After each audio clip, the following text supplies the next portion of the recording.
All right, so much art history and never enough time to cover it all. So let's go run through the art museum. We are still in chapter 29 and we're still looking at modern art. So right now I want to talk about the Armory Show. And I'm going to show you what's going on in America at this time. All this time, we started looking at modern art with Fauvism right around 1903, and we've gone up to the First World War. When I talk about the turn of the century, what year am I talking about? 1900, all right?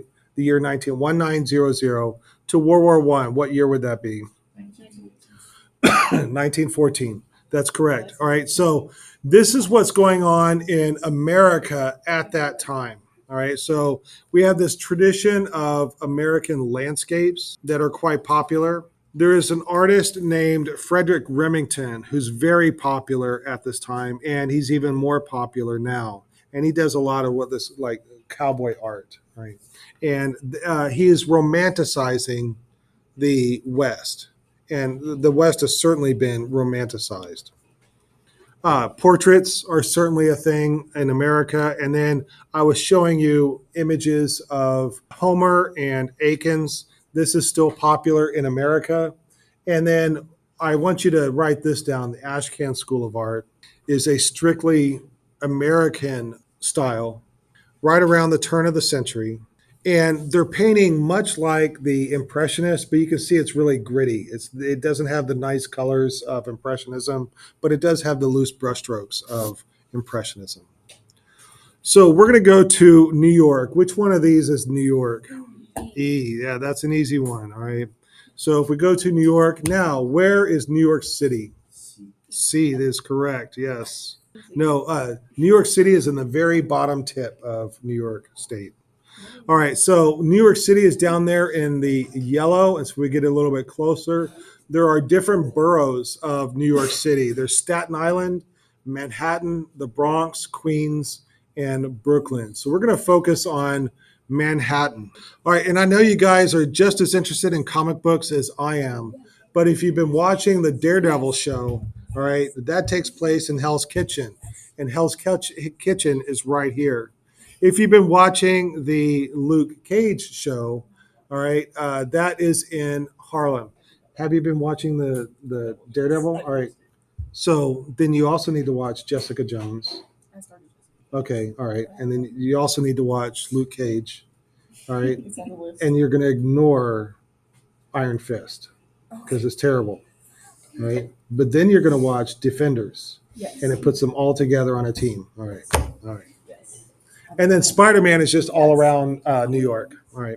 Whenever on movies and TV they show New York, most likely it is Manhattan because that's where all the big, tall skyscrapers are. And in 1913, in Midtown South, there was the 69th Regiment Armory. And this was a building that they built to allow the volunteer army to drill. But the building had a big enough space to host many different events, kind of like a convention center. So in 1913, they had the Armory Show. And the Armory Show is basically a big show of modern art, European modern art, because modern art had not hit America really big yet. So this is the first large exhibition of modern art in America. So these are some artworks in the Armory Show. On the left, that's a Delacroix painting. On the right is a Manet painting. On the left is a Whistler painting. I have not talked about Whistler, but he was painting alongside Thomas Akins and Homer and the others. All right. And then on the right, that's a Mary Cassatt painting. She's an Impressionist artist living in France, but she's an American. And then we have Monet on the left. You're familiar with him. I have not talked about the artist on the right, but that's a style of art called Nabis, Nabis.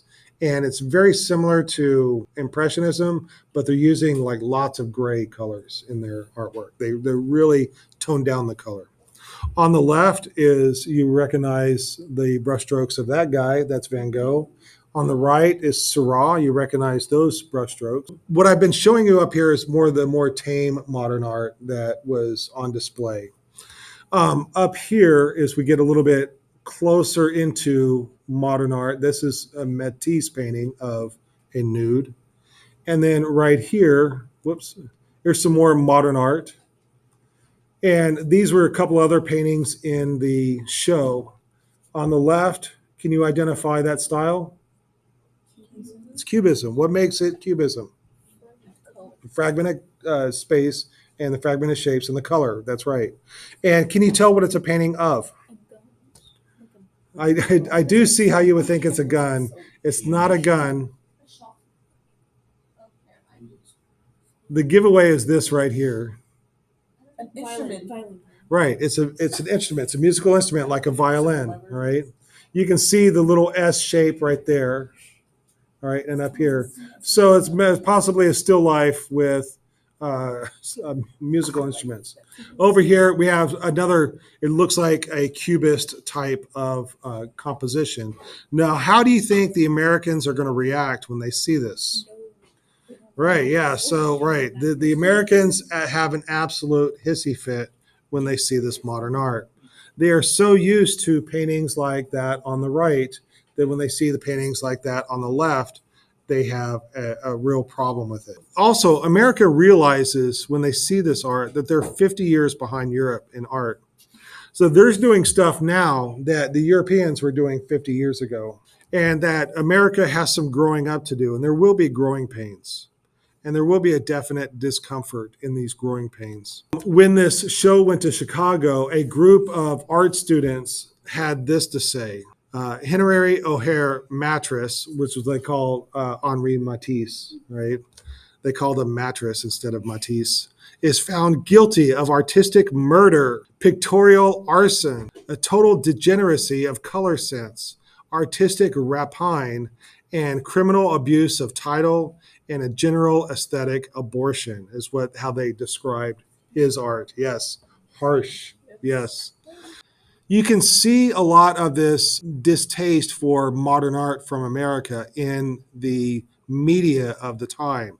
The newspapers had an absolute field day with making fun of modern art.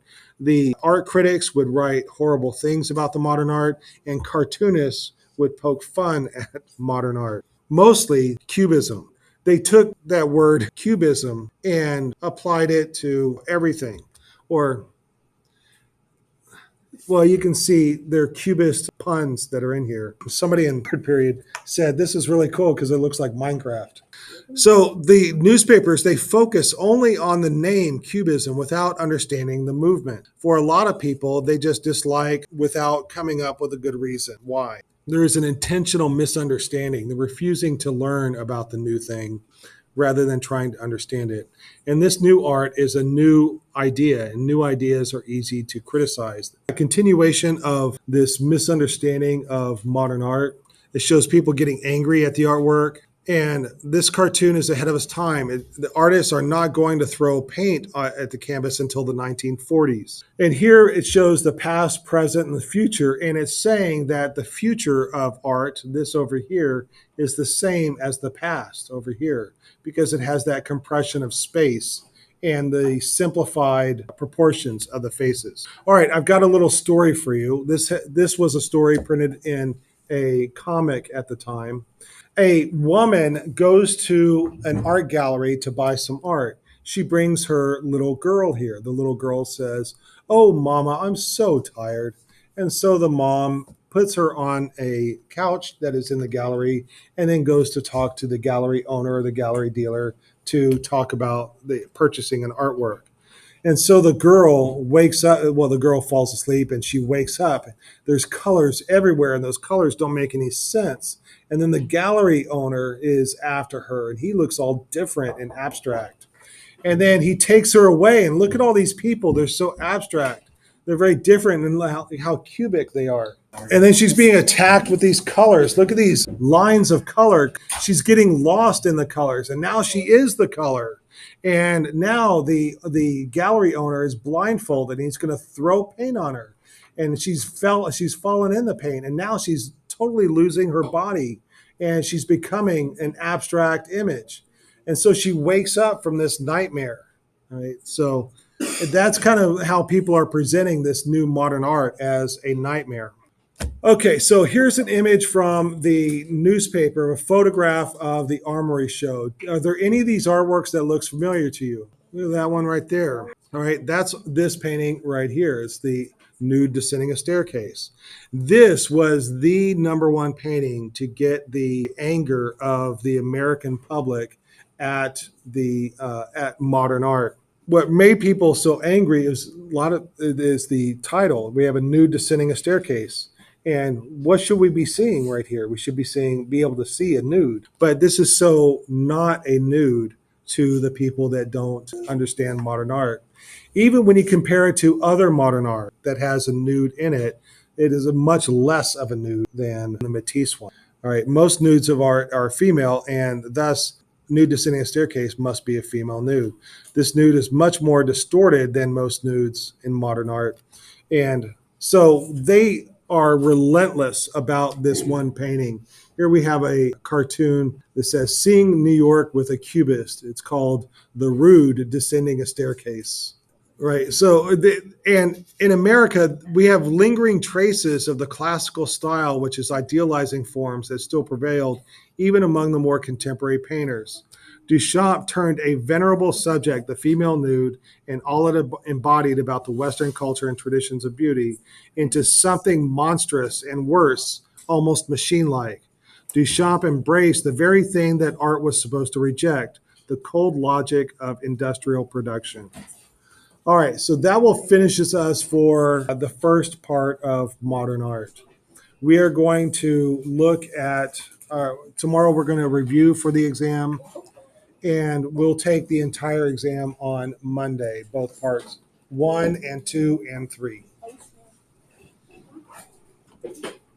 Does anybody have any questions?